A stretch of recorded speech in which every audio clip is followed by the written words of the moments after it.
Gaza city Aadhaar নামতেই হঠাৎ বিস্ফোরণের শব্দে কেঁপে ওঠে চারদিক। ভয় আর প্রতিরোধের মাঝখানে দাঁড়িয়ে থাকা সাধারণ মানুষ জানে না পরের মুহূর্তে আকাশ থেকে বোমা পড়বে নাকি গলির মোড়ে শুরু হবে সংঘর্ষ। ঠিক এই অস্থির বাস্তবতার মাঝেই ফিলিস্তিনি প্রতিরোধ যোদ্ধারা একের পর এক হামলার খবর জানিয়ে যাচ্ছে।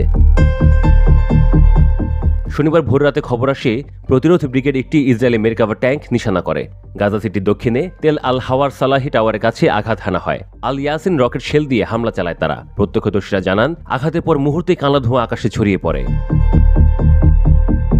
একই এলাকার প্রতিরোধ বাহিনী আরেকটি হামলা চালায়। একটি বাড়ির ভেতরে অবস্থান নেওয়া ইসরায়েলি সেনাদের ওপর তারা নিক্ষেপ করে অ্যান্টি পার্সোনাল শেল। স্থানীয় সূত্র বলছে ওই আক্রমণে বেশ কয়েকজন ইসরায়েলি সেনা হতাহত হয়েছে। এর পাশাপাশি একটি নামার সাঁজোয়া যানও ট্যান্ডেম আরপিজির আঘাতে ক্ষতিগ্রস্ত হয়। এরও একদিন আগে ব্রিগেড যোদ্ধারা একটি ট্যাঙ্কে সাওয়াত বিস্ফোরক দিয়ে হামলা করে। ঘটনাটি ঘটে আবুজুর খামারের কাছে। সেই সঙ্গে তারা মর্টার শেল ছুড়ে ইসরায়েলি সেনাদের একটি জমায়েতকেও লক্ষ্যবস্তু বানায়। 24 সেপ্টেম্বর আরেকটি আলোচিত ঘটনার খবর নিশ্চিত করে ব্রিগেড যোদ্ধারা। গাজার আল তুফা এলাকার হালাওয়া অঞ্চলে স্নাইপার হামলায় একজন ইসরায়েলি সেনা ঘটনাস্থলেই নিহত হয়। প্রতিরোধ যোদ্ধারা আরও একাধিক সফল অভিযান চালানোর দাবি করেছে। তারা জানায় গাজার আল সাবরা এলাকায় আল আসিল মোড়ের কাছে একটি ইসরায়েলি মেরকাভা ট্যাঙ্কে অ্যান্টি আর্মার শেল দিয়ে আঘাত করা হয়েছে।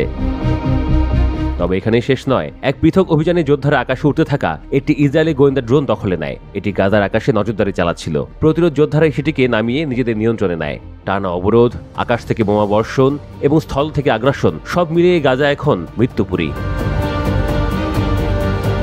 তবুও প্রতিরোধ গোষ্ঠীগুলো বলছে তাদের লড়াই থেমে থাকবে না। বিশেষ করে গাজা সিটিতে যেখানে ইসরায়েলি বাহিনী ক্রমাগত দখল ও জোরপূর্বক বাস্তুচ্যুত করার চেষ্টা চালাচ্ছে, সেখানেই তারা আরও শক্ত প্রতিরোধ গড়ে তুলবে। ব্রিগেডগুলো বলছে আগামী দিনগুলোতে গাজার বিভিন্ন অক্ষে হামলা ও অ্যাম্বুশ আরও বাড়বে। তারা স্পষ্ট জানিয়েছে এই ভূমি থেকে দখলদার বাহিনীকে হটানোই তাদের লক্ষ্য।